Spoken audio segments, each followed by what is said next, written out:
Hello and welcome to the ICT Pulse podcast. I'm Michelle Marius, your host and the editor and publisher of ICT Pulse, the online platform where we discuss ICT issues from a Caribbean perspective. Once again, we are delighted to be speaking with Aldwyn Wayne, the founder and chief executive officer of WiPay, the online payment platform that first launched in Trinidad and Tobago about 2 years ago and has been rolling out its operations across the Caribbean region. We spoke to Aldwyn in February of this year, and since that time, WiPay has been expanding its operations to Jamaica with other countries in the pipeline. And the company has also launched Zwillo, a digital payment application for micro businesses. So in this conversation with Aldwyn, and for a business that is not only growing its footprint across the region, but also broadening its product offering, we want to understand the thought process behind such initiatives as well as the experience to date. Aldwyn, welcome back to the podcast. Hey, Michelle, thanks for having me. Okay, so Aldwyn, since our last conversation, tell us more about what has been happening with WiPay. So we've been expanding. I think from our first discussion, we laid out our roadmap, which was to be in every Caribbean island by the end of this year, and then we have the Spanish-speaking islands of Haiti and Dominican Republic. Although Haiti is French, but by mid-2020. So we have continued on that expansion. Over the last 6 months, we have launched in 2 more countries and have 3 more by the end of this year. Okay. So how do you decide what countries to which to establish a presence? Well, we have already identified every Caribbean island to establish a presence. The rollout plan is based on availability of having the regulations sorted out in that country, having a partner in that country, and having a partner bank in that country. So once we have regulators, banks, and established partner in a particular country, we launch. And how do you decide with whom to partner locally? We partner with the bank that provides the most flexibility for our solution, the bank that is willing to work with a fintech, a bank that has the ability to connect us to a number of their existing clientele, and the bank who might provide us the most value in that country. So when we identify a partner in a particular country, the criteria is high that the bank has that set of guidelines, set of rules that we set. Okay. In terms of now you're establishing a regional brand, what are the systems that are being put in place, have been put in place, have they been considered to ensure quality control so that customers have a fairly consistent experience regardless of their country of residence? That's actually priority number 2 after security. Security is priority number 1, and customer experience is right behind. It's probably 1A and 1B. So before we launch, like I explained before, we find that partner or that local partner in that country. And we go through extensive training as well as education on our product and how our company looks at customer experience. So we ensure we have that set up before we actually launch the product in that country. So the product and services that we provide in each individual island is same in terms of a application point of view. But from a customer support point of view, we'd always have a local company or a local partner on the ground trained in understanding our solution so that they could provide service at a local level. And once there's something that needs to be escalated, it will be then escalated to our head office in Trinidad. But generally, we work with a local partner who we train extensively to provide that customer service. Understood. But you had mentioned, when I had asked about how you decide on the local partner, you spoke about the banks. But I gather, though, that there's another entity that probably interfaces with the bank on your behalf. Once the necessary agreements have been made, they probably would be doing a lot of the promotion in country and really responsible for dealing with customer care issues and so on. So again, just how do you decide on who might be that local partner outside Right. of the bank? So outside of the bank, and forgive me for not clarifying that earlier. So the banking partner is one aspect of the partnership, and then we would normally have a local partner who would be our front-facing entity on the ground. How we choose that local partner is very similar to the bank, having the ability to reach as much customers as we need, having that network, having that influence in terms of market reach, in case of Jamaica, let's use that as our case study. We partner with Lasco. Lasco has that reach. They have locations all over the island, so our products could be reached to any corner of Jamaica. But they also have that traditional association with providing steady financial products. So by having those partners, who we identify from research from our corporate end, who are those market leaders, is what we do in terms of choosing that local partner. Okay, so based on our last discussion, and we spoke extensively about the government contract in Trinidad and Tobago, which effectively catapulted WiPay from, what might be considered a fledgling startup to the force it is today. But does WiPay see itself better suited for governments and large corporates, or more geared towards micro, small, and medium enterprises? Yeah, so we have the full range. So on your intro, I heard you talked about relaunching a Zwillo product. Mm-hmm. And from our last conversation, we spoke of CourtPay and GovPay, which was our enterprise solution for government and judiciary. So WiPay is a payment platform that we develop solutions from enterprise level straight down to micro SMEs. Mm-hmm. And each one of those products that sits on WiPay's platform is an example of that philosophy. So I will start with CourtPay and GovPay, which from our last conversation I mentioned. Those applications or services was developed primarily for governments to do business better.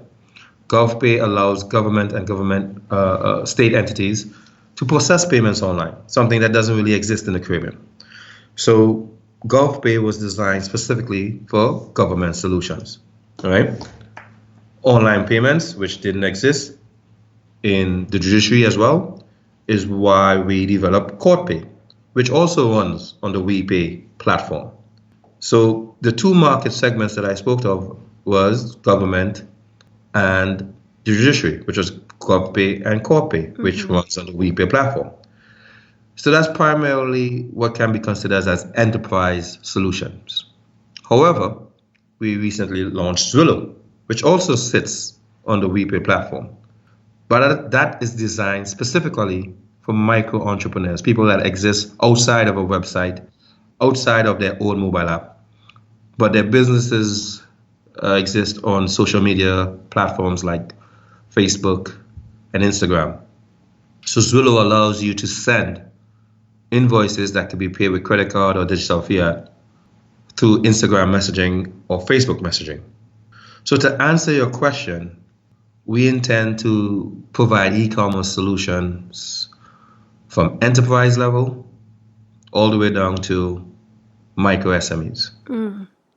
And I guess, okay, just to be clear, so you have CourtPay, you have GovPay, which are government focused. You have Zwillo, which is SMEs and micro SMEs. Yeah, and primarily those that may not have websites, but probably would be dealing more through like a mobile app and social media. And what about, and WiPay itself, therefore, sits where in that? So WiPay is a platform that does all the processing. Okay. Right? But to interact with WiPay, right, WiPay is like in the middle. So WiPay was created to interact with websites and mobile apps. Right. So if you already have a website or a mobile app, you could integrate WePay like you would PayPal to make payments on your websites. However, governments needed something a little bit more than just integrating with the website. They needed direct integration. So this is why we did GovPay. Judiciary, they needed inline payments with their application that's a bit more secure. So that's why we did CourtPay. E-commerce companies that have websites could use WePay as is. And then micro SMEs and SMEs that don't have websites or mobile apps would use Zwillow. Okay. Let's step back a little bit and talk about you, because from what I gather, and your schedule has been quite hectic, and as you intimated earlier, you all are planning to roll out WePay across the region, by at least to the English-speaking Caribbean by the end of this year, and then taking it to other countries within the region. Do you think you have been able to maintain a work-life balance? Well, I'm an entrepreneur, so I have a kind of hazy line between work and life. My life is my work, and has always been. But my wife might have a totally different answer to me. So I would say, it's right on par for what I expected. I mean, I love what I do, so it seems to be life for me. But from outside of myself, I would say that I have not much of a private life at this point in time. I was in the office at 5, and I'm probably at my last meeting. Let me look at my calendar. It's at 7:30. So yeah, I'm not too sure between 5 a.m. and 7:30 p.m. when I actually would have time for life. Stuff. But I'm working on it. I'll get better.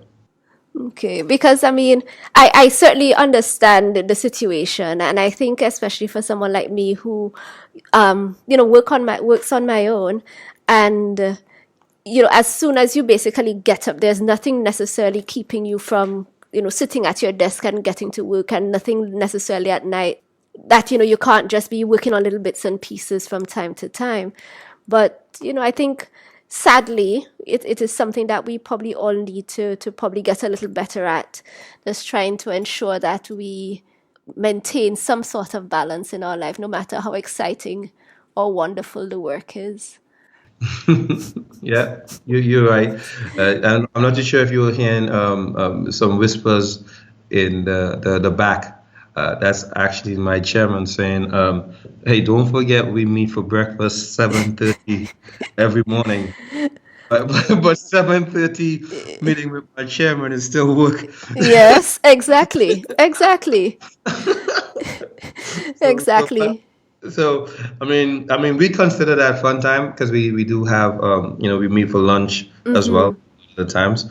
But I mean, again, he is part of the business, so it's still technically work. Exactly. But also, okay, that's the fun part. If you wanted some fun, I just gave it to you. 7:30. I have fun 7:30 and 11 o'clock for lunch. Okay, but going back now to just this work-life balance, how then do you maintain this sort of relentless schedule? I mean, there's a lot of adrenaline, I can assume, and certainly, you're committed to the cause, rolling out WePay and the like. But do you take holidays? Do you go to the gym to sort of burn off some steam and de-stress? So the funny thing is, right, at our head office, I created a basketball court because I played basketball back in the day. And if you see me outside on the basketball court, which is in our parking lot, that's probably somebody did something bad. Because I relieve stress on the basketball court. So I mean, it's not weird to come to my office and see me in shirt and tie.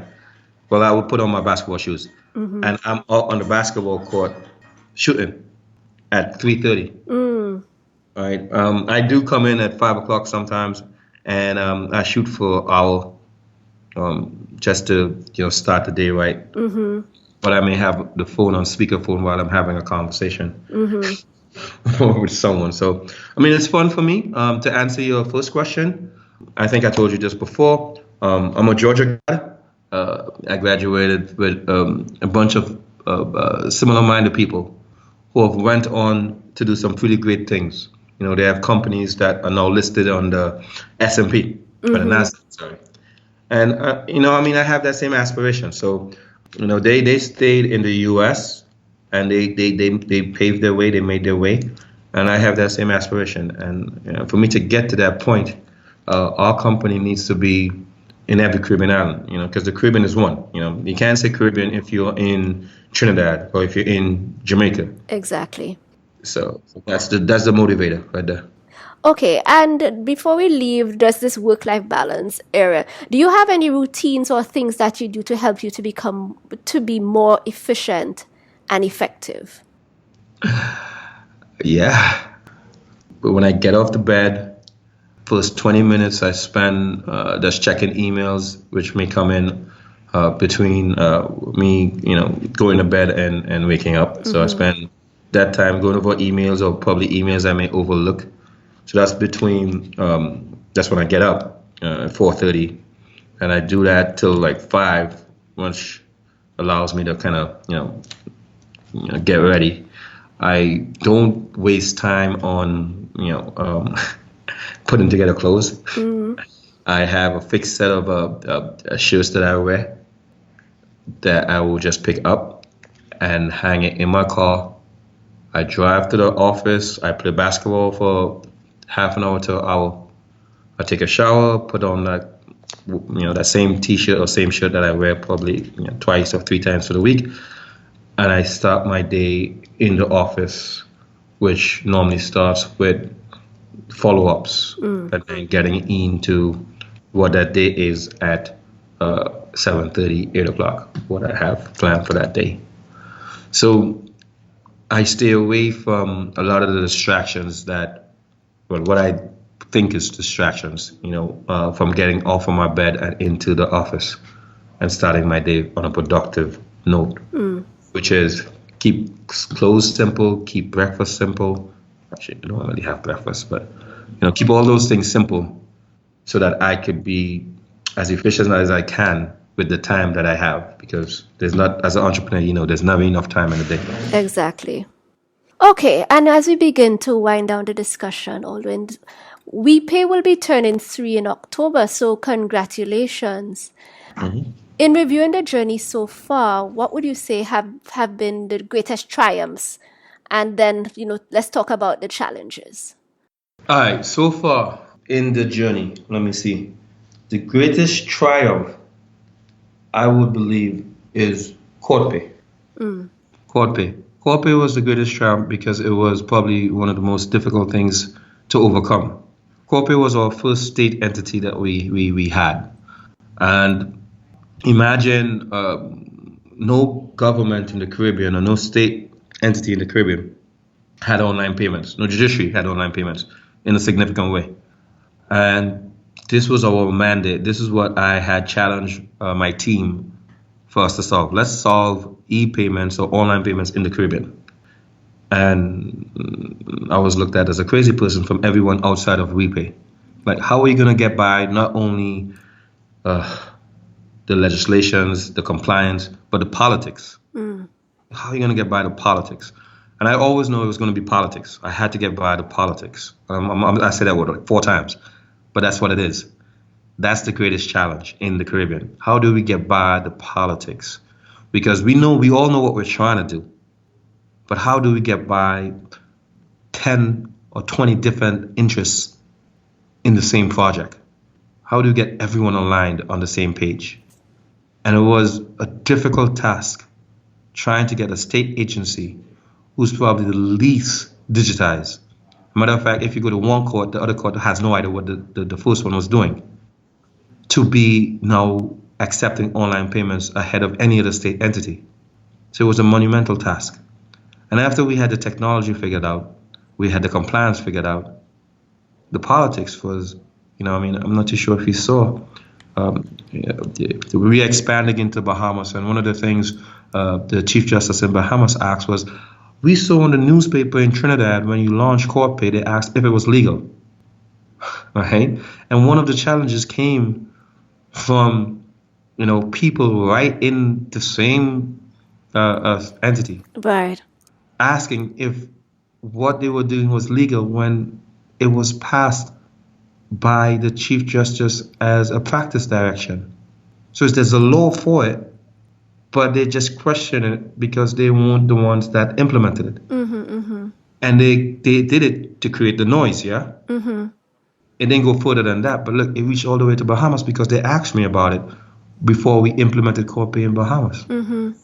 So the challenge was, getting around that politics. And the day that we went live, and then subsequent to that, the year anniversary when they said that we had 100% success rate, that was the greatest or the highest point for me so far in this journey.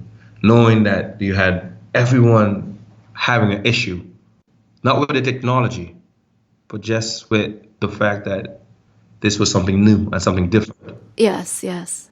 And to know that a year later, not one problem ever. A matter of fact, in the Senate, the Attorney General had, he was speaking about it, and he made note that during the earthquake, a natural disaster, when everything shut down, the only thing that worked was court pay for you to make maintenance payment and out of court.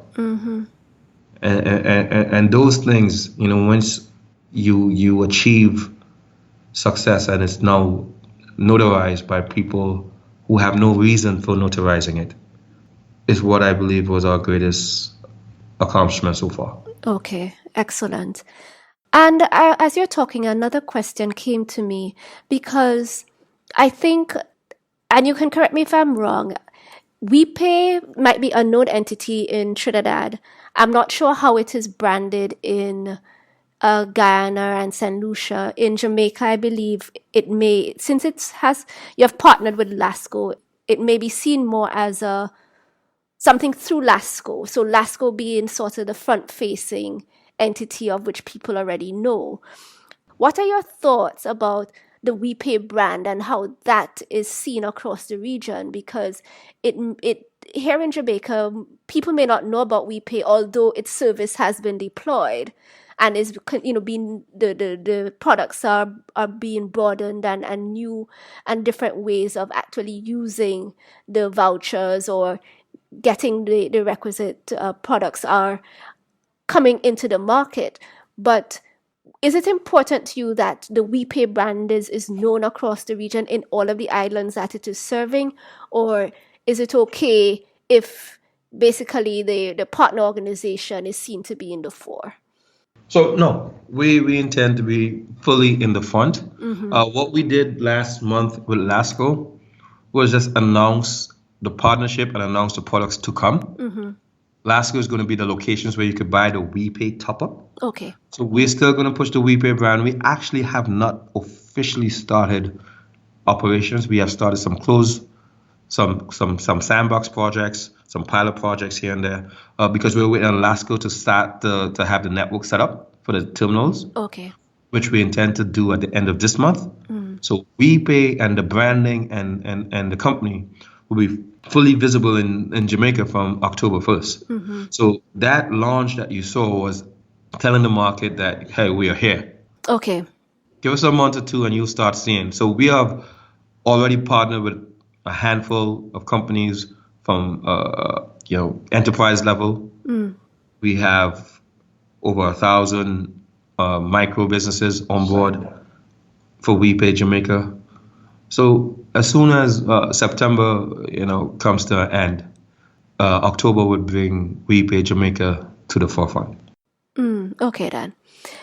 And Aldwyn, for our last question, what might be, developments that you wish to share? You have the 3rd anniversary coming up.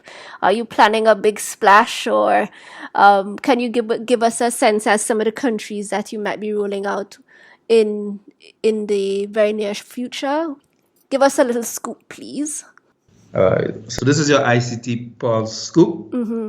At our launch in October, we have a new product geared to the unbanked that would allow them to not only shop online where WiPay is integrated, but you shop online anywhere in the world. Okay. So you have a WiPay account, you now can shop anywhere in the world. Amazon, Massive, all these companies, Walmart, Right. all these online stores. So we have that coming in October, Okay. our third anniversary. Oh, excellent. That should be a really, fantastic Yeah. offering, because, we have so many unbanked or underbanked individuals across the region. So being able to, in some way, bring them into the digital economy and narrow the digital divide as well, I think it's excellent. Yep. We think so. We think it's going to make a big splash. We hope it makes a big splash. I know it should. It should. I mean, it may take a little while. Sometimes people can be a little bit reticent, when something new comes along. But certainly the convenience, I think, is something that eventually will be embraced. Yeah, man. This is the one for the man on the street. So WePay was for businesses, Zillow was for entrepreneurs, GovPay was for government, And corporate is for industry. This is for the man on the street to use, just for day-to-day life. So this is the one that we believe that would be the most significant. Right. Yes. But I also think we cannot underestimate the value of the WePay, the voucher system. That I think even here in Jamaica, as much as things might still be in the process of being put in place, that it in some ways operates like mobile money. And as you said, it's sort of based on the top-up model. So I think that it does seem as if, at least across the region, we are getting some options to address some of our online payment, e-commerce related challenges. Yeah. Which I think is, of course, a very good thing. It's just coming. Our region is getting there. We're growing up. Okay. Well, Aldwyn, just thank you so much. I know that we had a few challenges just trying to get this interview going. And, just wishing you and the team the best of luck. And I know, too, it's not just luck, it's a lot of hard work. And here it is that, your work-life balance is not quite in balance as yet. But thank you so much for just giving us an update as to where WiPay is at. Thank you so much for having me, Michelle. I greatly appreciate it. Thank you for all your hard work. That's it for today's episode. Thank you so much for listening to the ICT Pulse podcast. You can find links to some of the things we talked about on our website, ict-pulse.com.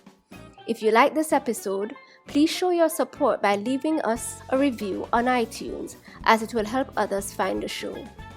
You can email us at info@ict-pulse.com or drop us a note on our Facebook page, facebook.com/ICTPulse, or via Twitter @ICTPulse.